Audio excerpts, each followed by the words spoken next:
sea, se pelean para otras cosas, ¿no? Supuestamente hay diferencias de fondo en lo programático, en principios, en lo ideológico, pero cuando se trata de defender prebendas, ahí se unen. Afortunadamente también, hay que decirlo, no es general, pero sí siguen presentándose estos casos. Me acaba de informar un gobernador que quiso llevar a cabo un cambio, no pudo. Amigos y amigas, vamos a ir a la conferencia del presidente López Obrador porque hoy llega un periodista que le dice al presidente que teme por su vida, por lo cual pide protección. Además, el presidente saca las cochinadas de los gobiernos anteriores. Vamos a ir a la información. Muy buenos días, señor presidente, señor subsecretario, agradeciendo toda la reflexión que está haciendo sobre el tema de los periodistas. Hemos platicado con usted y desde aquí también un saludo a la doctora Carla Quintana. El riesgo que enfrento, señor presidente, es muy serio. En la última ejecución ocurrida este mes de diciembre, la persona que desgraciadamente ya no está con nosotros, me advirtió que me protegiera por la difícil situación que se enfrenta ante una situación terrible de impunidad, motivo por el cual quisiera pedirle de manera muy considerada me permitiera entregar información sensible a los integrantes, secretarios del Gabinete de Seguridad y desde luego también al director de la Unidad de Inteligencia Financiera y al secretario de Gobernación.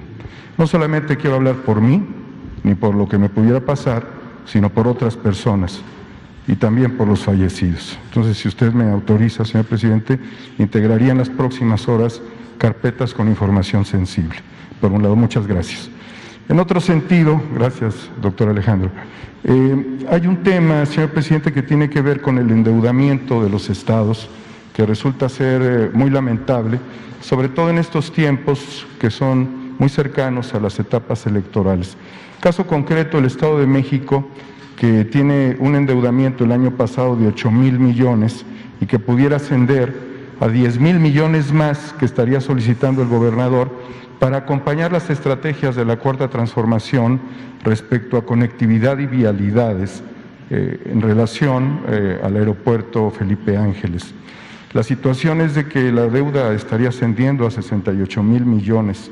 Sucede en otros estados como Oaxaca, Jalisco. Quizás el estado de Hidalgo también estaría buscando este tipo de acciones. La reflexión que le pediría yo es si es necesario que los gobiernos acompañen con endeudamiento los proyectos de la Cuarta Transformación en materia de infraestructura.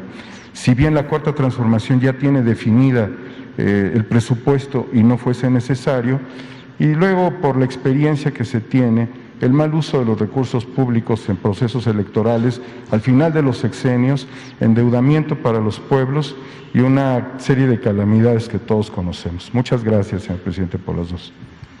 Bueno, ya hemos hablado aquí de la situación difícil de las finanzas en los estados. No, afortunadamente es un asunto general, hay que tomar en cuenta que aunque son pocos, no es la mayoría, pero sí hay estados que tienen finanzas públicas sanas. Es admirable el que desde hace algún tiempo en Tlaxcala se aprobó una ley para que no se contrate deuda. Es un estado que no tiene deuda. Por ley no se pueden endeudar los gobernadores. Esto es importante. Sin que exista esa ley, lo mismo ha sucedido en Querétaro, donde no tienen deuda. Acaba de terminar el gobierno, entregó al nuevo gobernador de Querétaro, Curi, las finanzas públicas sanas, y así otros casos. Sin embargo, hay estados que sí tienen problemas serios, porque no han llevado a cabo planes para reestructurar sus deudas y sobre todo para evitar el sobreendeudamiento. ¿Cómo es que muchos se endeudaron, muchos estados? Porque se crearon mecanismos como los llamados PPS, que son convenios de participación público-privados. Entonces, una empresa influyente decía: yo te construyo un hospital, yo te construyo una carretera, te construyo un reclusorio y incluso te lo opero.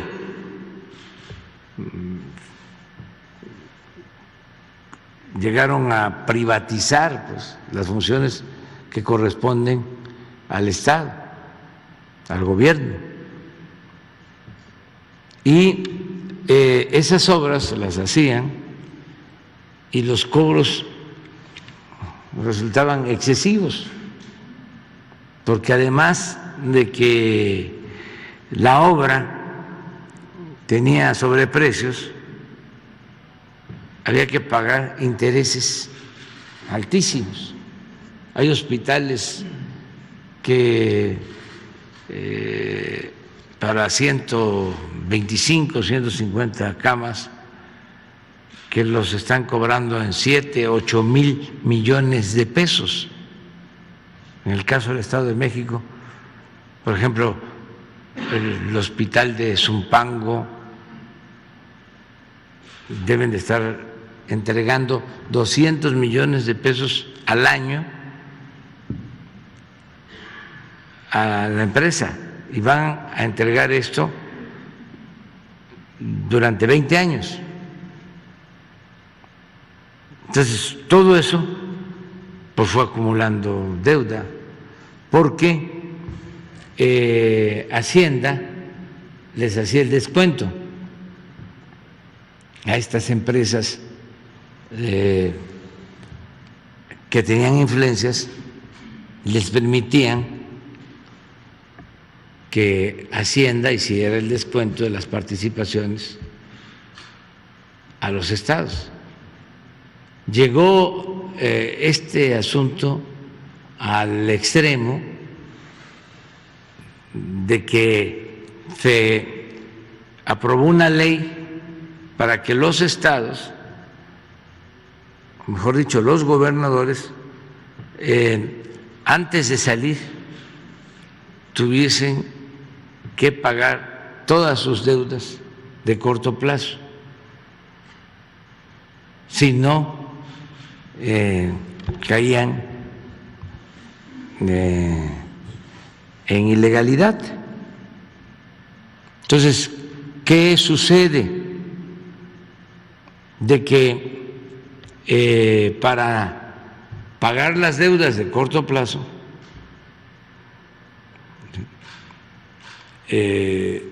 comprometen las participaciones anticipadas y el que entra no tiene ni para pagar la nómina.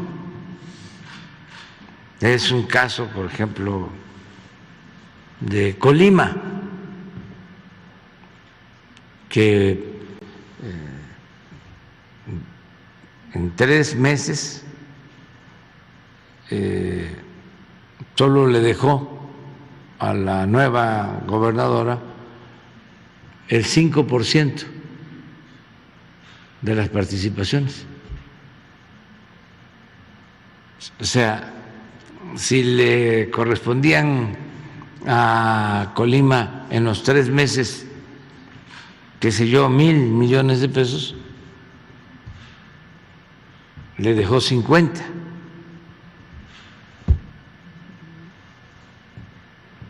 Por eso hemos tenido que ayudar, sobre todo para el pago de nóminas. Quiero también decirles que hubo la intención,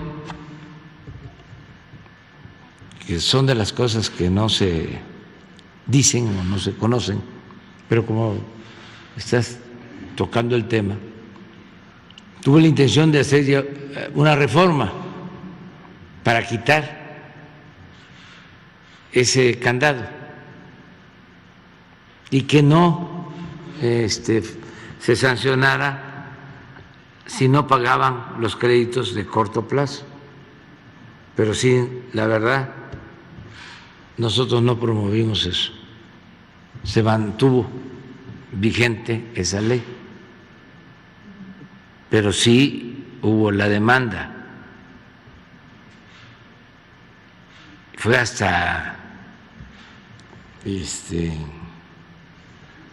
curioso, aunque es un asunto muy serio, de que gobernadores que estaban saliendo habían estado de legisladores cuando se aprobó la ley y ellos habían votado a favor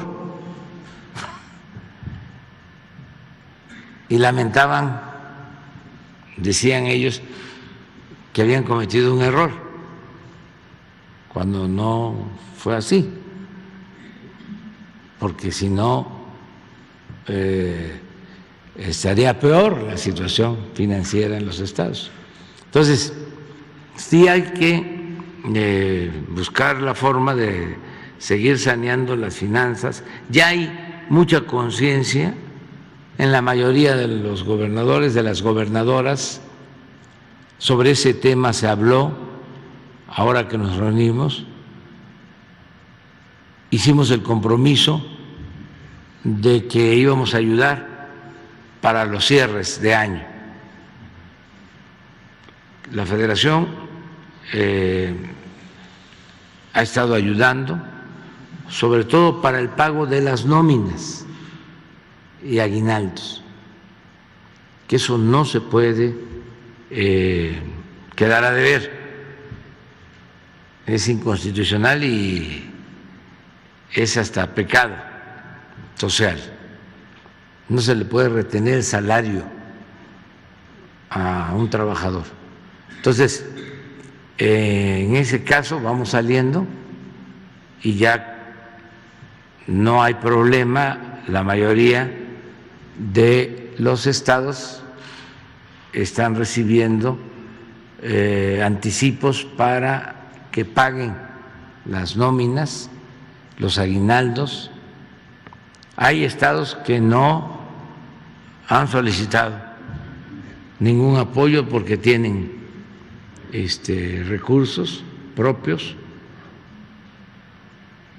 y se les está recomendando, y ellos están muy conscientes, están llevando a cabo planes de austeridad, están en los gobiernos estatales reduciendo sueldos. Los apoyo a los gobernadores porque no es fácil. Hay gobernadores, y tengo información, no estoy hablando al tanteo, que quieren que los diputados locales ganen menos y se les rebelan los diputados y no pueden llevar a cabo planes de austeridad. Y ahí se reúnen, y esto es muy lamentable, de todos los partidos. O sea, se pelean para otras cosas, ¿no? Supuestamente hay diferencias de fondo en lo programático, en principios, en lo ideológico, pero cuando se trata de defender prebendas, ahí se unen. Afortunadamente también, hay que decirlo, no es general, pero sí siguen presentándose estos casos. Me acaba de informar un gobernador que quiso llevar a cabo un cambio, no pudo. No voy a mencionar. O sea, porque no tiene caso, pero sí saben bien a lo que me estoy refiriendo, tanto gobernadores como legisladores, como presidentes municipales, regidores. Ahora ya están más medidos. De todas maneras, siguen cobrando mucho y exigiendo moches para votar a favor, para aprobar las cuentas. Eso tiene que desaparecer. Yo celebro que en Guerrero se está avanzando mucho, es uno de los estados más pobres del país. Y los regidores, no de todos los municipios, pero sí me consta que los de Acapulco, antes, no sé cómo esté ahora, ya no tarda y nos va a llegar el reporte, cobraban muchísimo, al grado que cuando había un cambio de gobierno se inscribían más candidatos a regidores que candidatos a presidentes municipales. Se llegaron en una ocasión a inscribir más de 1,000 candidatos a regidores.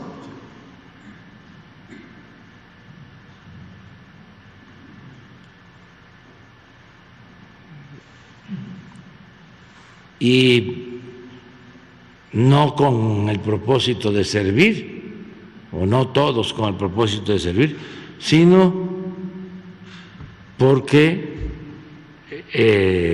cobraban bastante y tenían además otras entradas, prestaciones,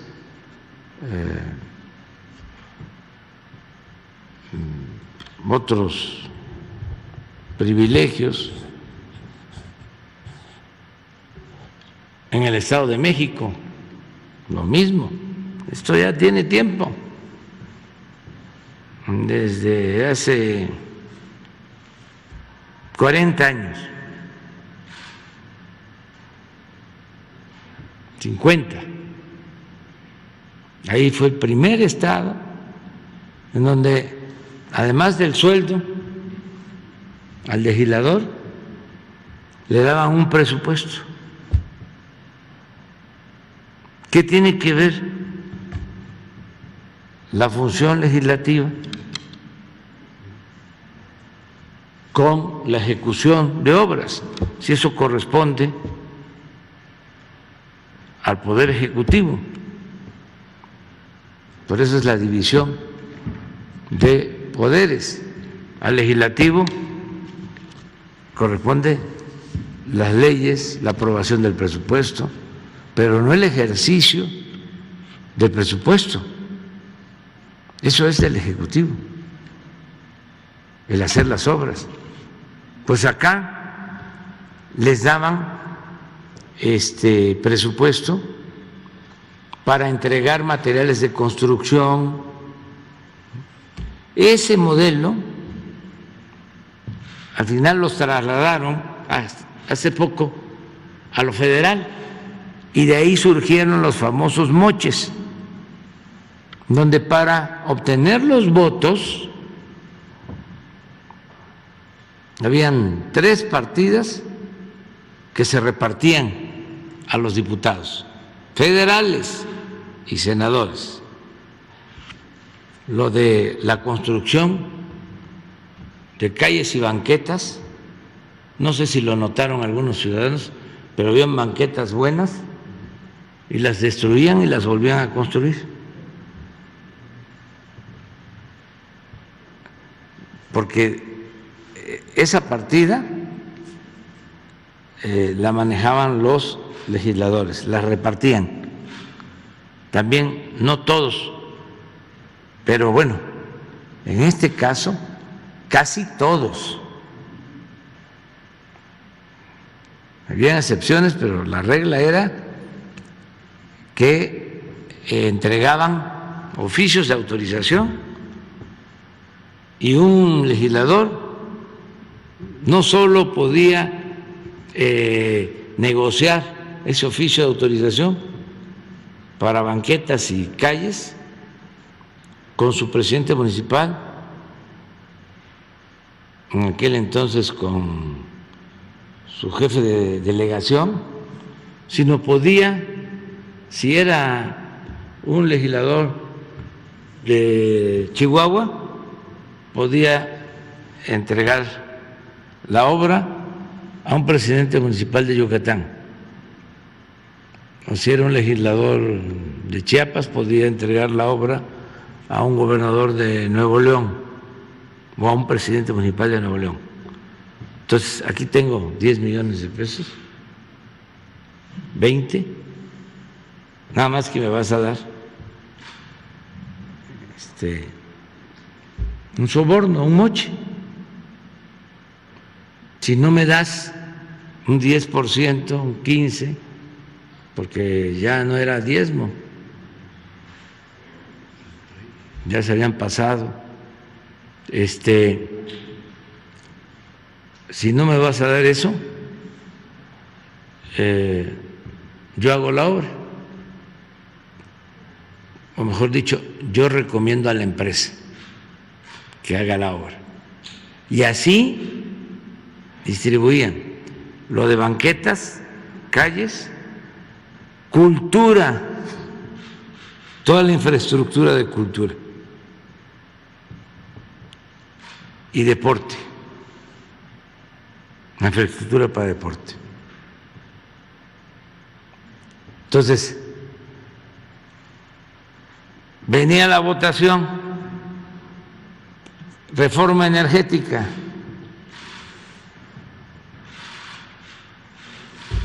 reforma fiscal. Los que estén por la afirmativa, que levanten la mano.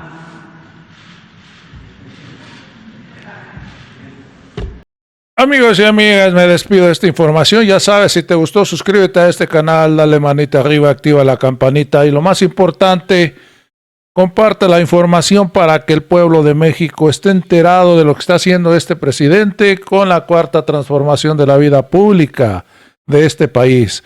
Nos vemos en el próximo video.